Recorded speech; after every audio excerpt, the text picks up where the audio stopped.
When we first start learning guitar, I think most of us, nearly all of us, probably find open chords like G, A and D a lot easier to play than bar chords.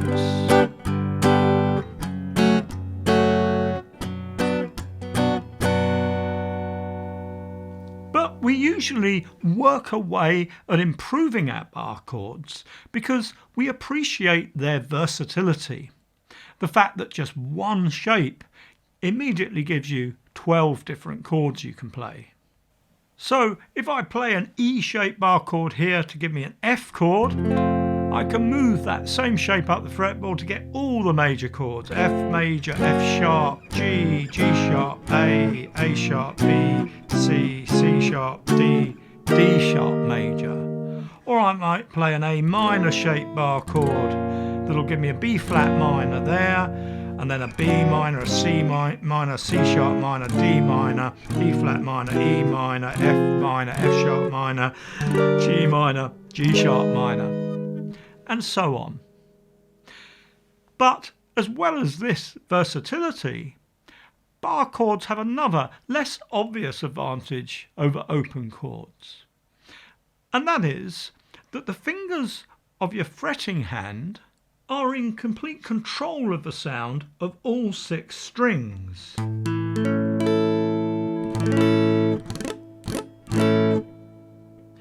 And this makes bar chords much easier to mute than open chords. You can turn the sound on just by a squeeze of the hand and instantly chop the sound off cleanly just by relaxing the pressure and letting the strings come away from the frets.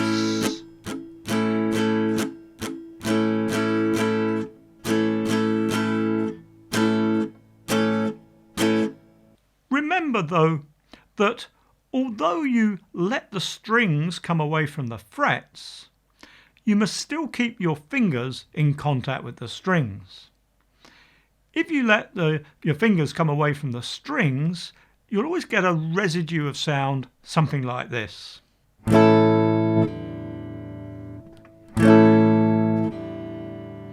That's unlikely to be the sound that you want, at least most of the time. Let's try this out over a commonly used sequence that I think originates from Spanish guitar.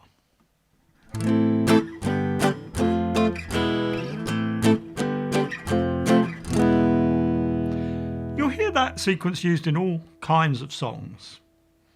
This is what it looks like.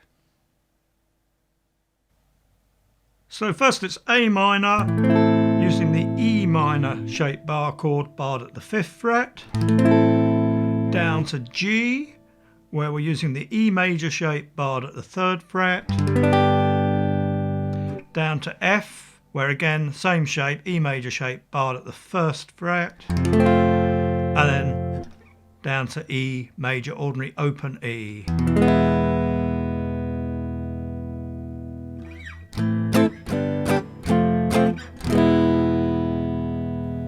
If this is the first time you've tried controlling the sound of chords by muting, then I suggest you start very simply.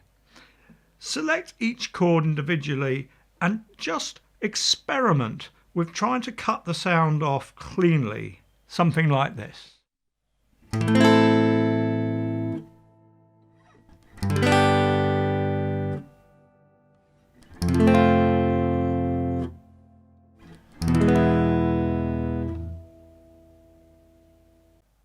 Notice that this isn't hard to do with the bar chords, just by relaxing the grip of the fretting hand.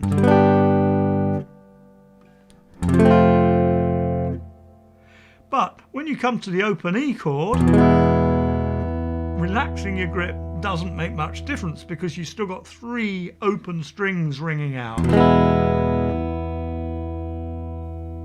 For now, you can simply mute this chord by lightly gripping the guitar neck, like this.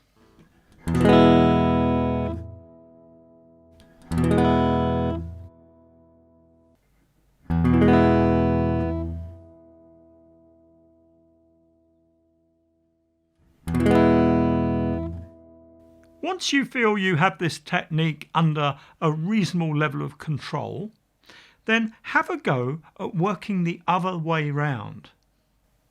By this, I mean that instead of cutting off the sound after you've sounded it,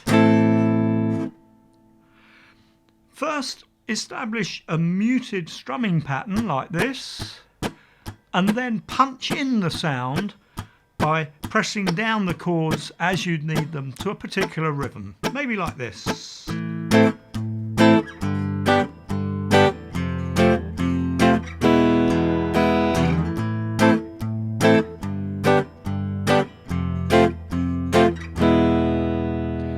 To learn to do this, it's important first to establish a basic underlying rhythm with the guitar muted. For example, you might start nice and simple and think in terms of a 4-beat feel. 1, 2, 3, 4. Or you could double that up and make an 8-beat feel. 1 and 2 and 3 and 4 and 1. Or turn it into a 12-beat. 1 and a 2 and a 3 and a 4 and a 1 and or 16-beat feel.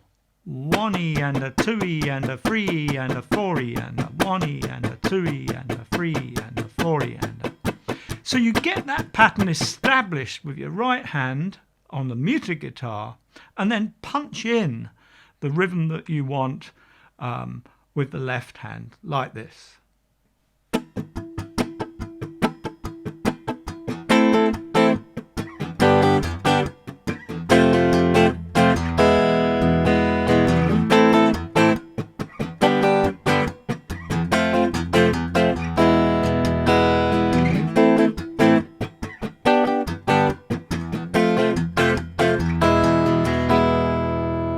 Work at that technique and get really good control of it. This will not only open up the Spanish style rhythms to you,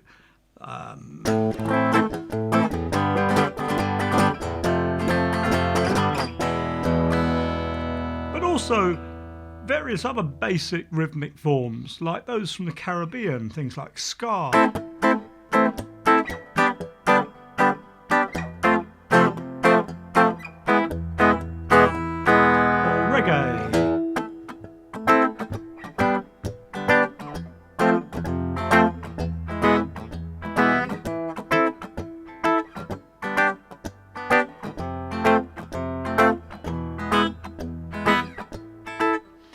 and many more besides.